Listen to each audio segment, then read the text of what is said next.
সম্প্রতি তারকাদের রাজনৈতিক পরিচয় নিয়ে চলছে আলোচনা সমালোচনা। জুলাই অভ্যুত্থানের পর শিল্পীদের মধ্যে তৈরি হয়েছে বিভক্তি। অনেকে আড়াল করে রেখেছেন নিজেদের, কেউ আবার পাড়ি দিয়েছেন দেশের বাইরে। মামলার আসামি হয়েছেন বেশ কয়েকজন শিল্পী। সম্প্রতি এক অনুষ্ঠানে এ বিষয়ে নিজের মতামত জানিয়েছেন চলচ্চিত্র অভিনেতা বাপ্পা রাজ। ৬৫% পর্যন্ত বিদ্যুৎ সাশ্রয়ী হাইসেন্স এসি। হাইসেন্স। শিল্পীদের রাজনৈতিক চর্চা সময়ের চর্চিত এক অধ্যায়। চিত্রনায়িকা নুসরাত ফারিয়ার গ্রেপ্তার এবং জামিন উস্কে দেয় আলোচনা সমালোচনা। এবার এ বিষয়ে মুখ খুলেছেন চলচ্চিত্র অভিনেতা বাপ্পা রাজ। এটা কাজটা প্রপার হয় নাই, যেটা আমি বুঝি। সোজা বাংলায় তাকে কেনই বা গ্রেফতার করা হলো, থানায় পাঠানো হলো, আবার তার বেলও দেওয়া হলো না, আবার দুদিন পর আবার বেল দেওয়া হলো। তাহলে প্রসেসটা কি? একটা মানুষকে এটাতে হেনস্থার মতোই হলো। সাম্প্রতিক সময়ে রাজনৈতিক কারণে শিল্পীরা হেনস্থা হলেও চলচ্চিত্র শিল্পী সমিতি পালন করেছে নীরব ভূমিকা।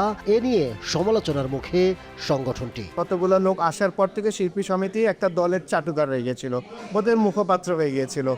সমিতির না, আমাদের শিল্পীদের সমিতি ছিল না। তখন সমিতিতে লোকজনকে, বাইরের লোকজনকে এনে মালা পরানো হতো, তাদেরকে পূজা করা হতো, তাদের ছবি দেওয়া হতো, আমাদেরকে নিয়ে যাওয়া হতো। ওনার সাথে দাঁড়ান, ওই সচিব আসছে, ওই পুলিশ অফিসার আসছে, ওনাদের সাথে ছবি তোলেন। এগুলো তো শিল্পীদের কাজ না। আমি চামচামি করব, আমি যাব ওখান থেকে ফায়দা লুটবো, এই ফায়দা লোটার জন্যই এদের এই তোষামতকারীগুলো তোষামত করে গেছে। শিল্পীদের রাজনীতি করা উচিত নয়, করলেও অভিনয় থেকে অবসর নেওয়ার পর এমনটাই জানালেন বাপ্পা রাজ। শিল্পীদের কখনোই রাজনীতি করা উচিত না। রাজনীতি যদি করতেই হয়, তার ক্যারিয়ার এইটা শেষ করে আরেকটা ক্যারিয়ার হিসেবে ধরলে তখন রাজনীতি করা দরকার। জানান তিনি কখনো কোনো রাজনৈতিক দলের সঙ্গে যুক্ত ছিলেন না, ভবিষ্যতেও চান না রাজনীতিতে জড়াতে। আমি রাজনীতি কখনোই করিনি, এখনো করব না, ভবিষ্যৎ করবো। আমাদের দাওয়াত দিলে আমরা গিয়েছি, দাওয়াতে দাঁড়িয়েছি, ছবি তুলেছি, ব্যাস। আমাদের পিছনে তো পুলিশ দৌড়ায় না, আমাদের পিছনে তো কেউ বলে না এটা করলে কেন, ওটা করলে কেন।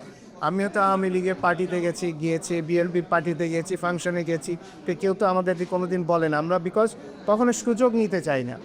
আমরা আমাদের কাজ করেছি, আমাদের প্রফেশনাল কাজ করেছি, এটার বাইরে আর কিছু করিনি। শিল্পী পরিচিত হবে তার শিল্পকর্মে, পেশাগত কাজেই থাকবে তার মনোযোগ। তাতেই সত্যিকারের শিল্পী হয়ে বাস করবেন মানুষের মনে, এমনটাই মনে করেন চিত্রনায়ক বাপ্পা রাজ।